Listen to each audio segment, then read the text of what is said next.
الأبدان وشفائها ونور الأبصار وضيائها وقوة الأرواح وغذائها وعلى آله وبارك وسلم دائما أبدا أبدا۔ محترم معزز سامعین، بڑا ہی خوش فکر ماحول ہے کہ شادی کے اس حسین موقع پر یہ نورانی محفل سجائی گئی ہے، اور چونکہ یہ ہمارے بزرگوں کا طریقہ رہا ہے اور محبین اولیاء کا یہی رسم و رواج ہے کہ جب وہ کسی نیک عمل کو کرتے ہیں تو اس سے پہلے اللہ و اس کے رسول اس کے بندوں کو یاد کیا کرتے ہیں، اللہ کے پاکیزہ کلام کی تلاوت کروایا کرتے ہیں۔ آقا دو عالم علیہ السلام ارشاد فرماتے ہیں عن جریر قال قال رسول اللہ صلی اللہ علیہ وسلم من سن فی الاسلام سنتا حسنتا فله اجره واجر من عمل بها من بعدها من غیر ان ينقص من اجورهم شيء ومن سن فی الاسلام سنتا سیئتا فله اجرها واجر من عمل بها من بعدها من غیر ان ينقص من اوزارهم شيء، یعنی جس نے اسلام میں کوئی ایسا طریقہ رائج کیا جس کے کرنے پر ثواب ملتا ہے، تو جس نے اس کام کو شروع کیا ہے اس کو بھی ثواب ملے گا، اور جتنے لوگ اس پہ عمل کرتے چلے جائیں گے سب کو ثواب ملتا رہے گا، اور جتنے لوگ اس کو کریں گے ان تمام کے بدلے میں بھی شروع کرنے والے کو ثواب ملتا رہے گا، ان لوگوں کے ثواب میں بغیر کسی کمی کے۔ اور اسی دوسری پہلو کو اللہ کے رسول صلی اللہ علیہ وسلم نے بیان فرمایا کہ جس طرح سے نیک کام کی ابتدا سے نیکیاں ملتی ہیں، ثواب حاصل ہوتا ہے، اسی طرح اگر کسی نے برا کام شروع کیا ہے، اسلام میں کسی نے اگر برا کام شروع کیا جس سے گناہ ملتا ہو، جس سے لوگ گنہگار ہوتے ہوں، جس میں مبتلا ہو کر لوگ گناہوں میں ملوث ہوتے ہو، تو اس شخص کو بھی گناہ ملے گا، اور جتنے لوگ اس عمل کو کریں گے ان تمام کو گناہ ملے گا ہی، اور ان تمام کا جو گناہ ہے اس کے سر آئے گا۔ تو یہ ایک نیک عمل ہے، نیک کام کی ابتدا ہمارے گاؤں میں ہوئی ہے۔ اس سے پہلے اس رات کو لوگ طرح طرح کی برائیوں میں مبتلا تھے، گانے بجانے ہوا کرتے تھے، لیکن اللہ کا شکر ہے اللہ نے ہم تمام کو ان برائیوں سے محفوظ رکھا، اللہ نے ان تمام برائیوں سے ہمیں دور کر کے ایک نیک کام کی شروعات کی طرف ہمیں راغب فرمایا، اور ہمارے دل کو اس طرف مطمئن کیا، اور جو کام بھی کسی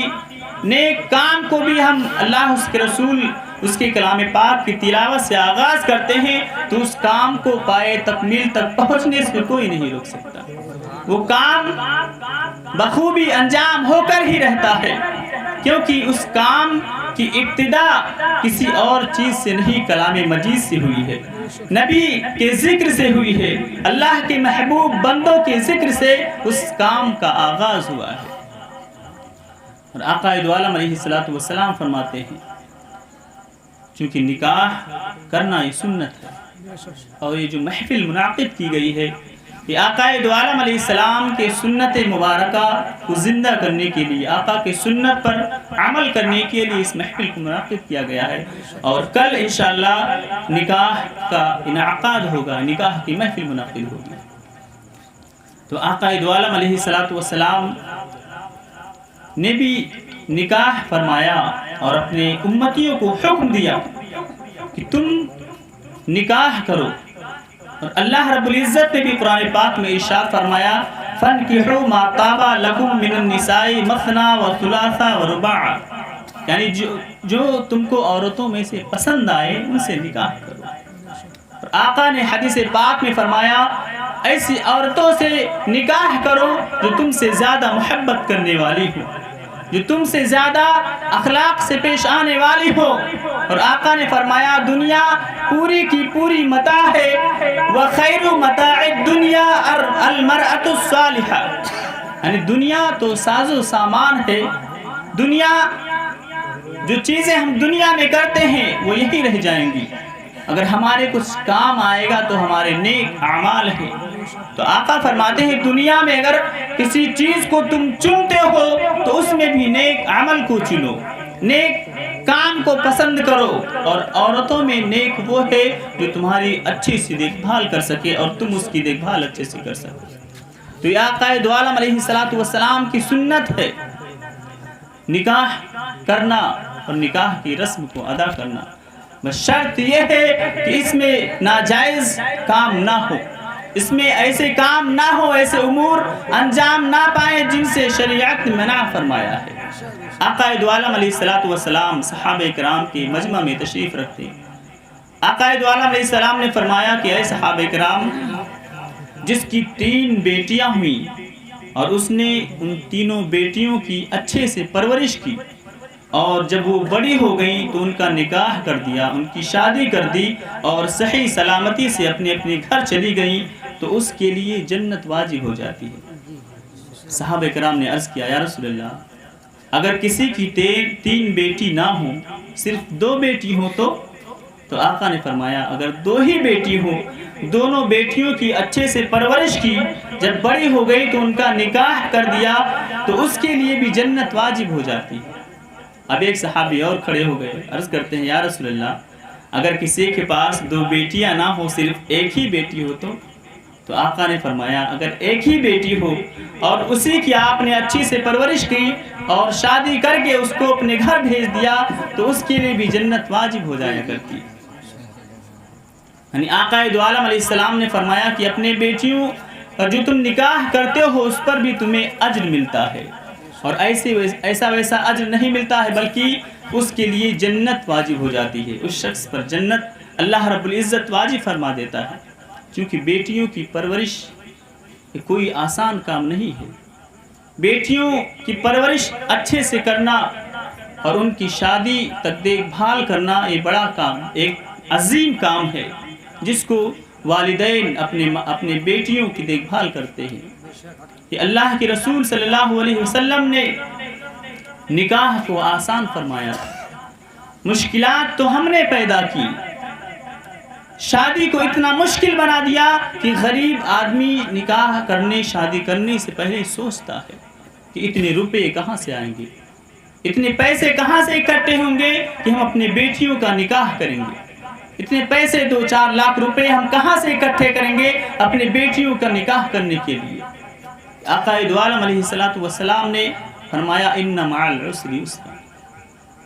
کہ اللہ رب العزت فرماتا ہے کہ بے شک مشکلات کے ساتھ آسانیاں ہیں۔ یعنی اس کا مطلب یہ نہیں کہ آپ امیر ہیں، آپ تھوڑا مالدار ہیں تو غریبوں کے لیے مشکلات پیدا کریں۔